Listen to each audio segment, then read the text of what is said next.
প্রত্যেক মানুষের জীবনে ৩টি ব্যক্তিকে সবসময় মনে রাখতে হয়। প্রথমত, যে ব্যক্তি আপনাকে বিপদে ফেলছে বা একবার হোক আর যাই হোক, যে মানুষটা বিপদে ফেলবে আপনাকে, তাকে আপনি কখনো ভুলবেন না। কারণ সে পরবর্তী সময়ে আবার আপনাকে বিপদে ফেলতে পারে। দ্বিতীয়ত, যে মানুষটি আপনার বিপদের সময় আপনাকে ছেড়ে চলে গেছে, তাকে কখনো বিশ্বাস করবেন না। কারণ এই বিপদে একবার তো নয়, প্রত্যেক মানুষের বিপদ বারে বারে আসে বা বিপদে পড়ে তার ভালো সময় আসে। সে আবারও কিন্তু বিপদের সময় সে আপনার কাছ থেকে সরে যাবে।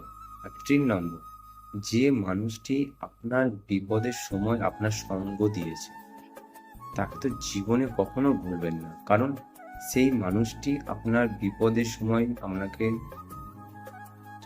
বিভিন্নভাবে আপনাকে সাহায্য করেছে বা আপনার পাশে থেকেছে। সেই ব্যক্তিকে কখনো ভোলা উচিত নয়। এই ৩টি জিনিস মেনে চলুন, এই ৩টি ব্যক্তিকে মনে রাখুন, তাহলে আপনার জীবন অনেক সুন্দর, অনেক ভালো হয়ে উঠবে।